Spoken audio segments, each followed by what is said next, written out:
شروع اللہ کے نام سے جو بڑا مہربان نہایت رحم والا ہے۔ جو چیزیں آسمانوں میں ہیں اور جو چیزیں زمین میں ہیں سب خدا کی تسبیح کرتی ہیں اور وہ غالب حکمت والا ہے۔ وہی تو ہے جس نے کفار اہل کتاب کو حشر اول کے وقت ان کے گھروں سے نکال دیا۔ تمہارے خیال میں بھی نہ تھا کہ وہ نکل جائیں گے، اور وہ لوگ یہ سمجھے ہوئے تھے کہ ان کے قلعے ان کو خدا کے عذاب سے بچا لیں گے،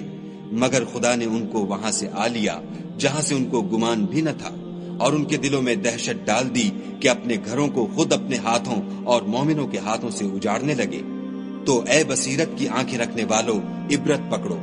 اور اگر خدا نے ان کے بارے میں جلا وطن کرنا نہ لکھ رکھا ہوتا تو ان کو دنیا میں بھی عذاب دے دیتا، اور آخرت میں تو ان کے لیے آگ کا عذاب تیار ہے۔ یہ اس لیے کہ انہوں نے خدا اور اس کے رسول کی مخالفت کی، اور جو شخص خدا کی مخالفت کرے تو خدا سخت عذاب دینے والا ہے۔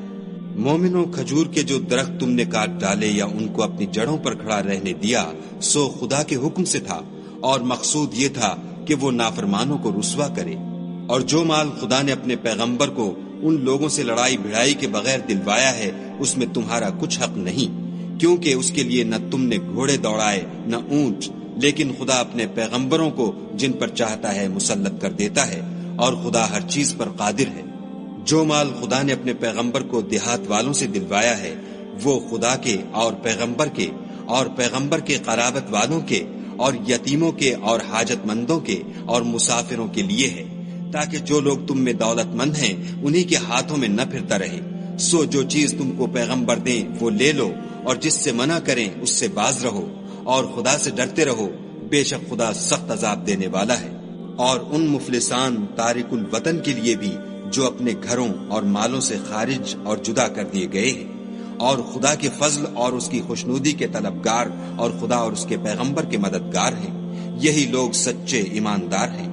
اور ان لوگوں کے لیے بھی جو مہاجرین سے پہلے ہجرت کے گھر یعنی مدینے میں مقیم اور ایمان میں مستقل رہے، اور جو لوگ ہجرت کر کے ان کے پاس آتے ہیں ان سے محبت کرتے ہیں، اور جو کچھ ان کو ملا اس سے اپنے دل میں کچھ خواہش اور خلش نہیں پاتے، اور ان کو اپنی جانوں سے مقدم رکھتے ہیں، خواہ ان کو خود احتیاج ہی ہو۔ اور جو شخص حرص سے نفس سے بچا لیا گیا تو ایسے ہی لوگ مراد پانے والے ہیں۔ اور ان کے لیے بھی جو ان مہاجرین کے بعد آئے اور دعا کرتے ہیں کہ اے پروردگار ہمارے اور ہمارے بھائیوں کے جو ہم سے پہلے ایمان لائے ہیں گناہ معاف فرما، اور مومنوں کی طرف سے ہمارے دل میں کینہ و حسد نہ پیدا ہونے دے، اے ہمارے پروردگار تو بڑا شفقت کرنے والا مہربان ہے۔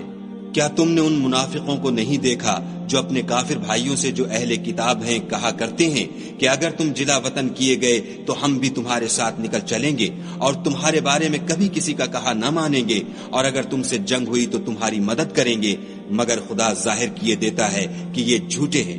اگر وہ نکالے گئے تو یہ ان کے ساتھ نہیں نکلیں گے، اور اگر ان سے جنگ ہوئی تو ان کی مدد نہیں کریں گے، اور اگر مدد کریں گے تو پیٹھ پھیر کر بھاگ جائیں گے، پھر ان کو کہیں سے بھی مدد نہ ملے گی۔ مسلمانوں، تمہاری ہیبت ان لوگوں کے دلوں میں خدا سے بھی بڑھ کر ہے، یہ اس لیے کہ یہ سمجھ نہیں رکھتے۔ یہ سب جمع ہو کر بھی تم سے بالمواجہ نہیں لڑ سکیں گے،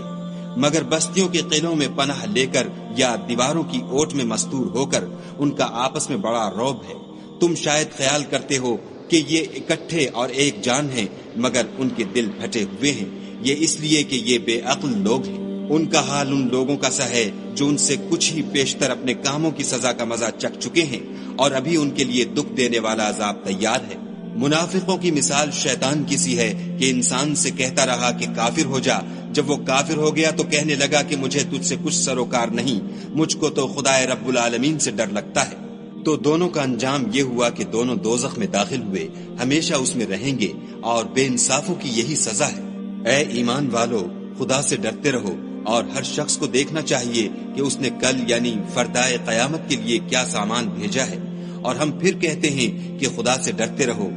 بے شک خدا تمہارے سب اعمال سے خبردار ہے۔ اور ان لوگوں جیسے نہ ہونا جنہوں نے خدا کو بھلا دیا تو خدا نے انہیں ایسا کر دیا کہ خود اپنے تئیں بھول گئے، یہ بد کردار لوگ ہیں۔ اہل دوزخ اور اہل بہشت برابر نہیں، اہل بہشت تو کامیابی حاصل کرنے والے ہیں۔ اگر ہم یہ قرآن کسی پہاڑ پر نازل کرتے تو تم اس کو دیکھتے کہ خدا کے خوف سے دبا اور پھٹا جاتا ہے، اور یہ باتیں ہم لوگوں کے لیے بیان کرتے ہیں تاکہ وہ غور کریں۔ وہی خدا ہے جس کے سوا کوئی معبود نہیں،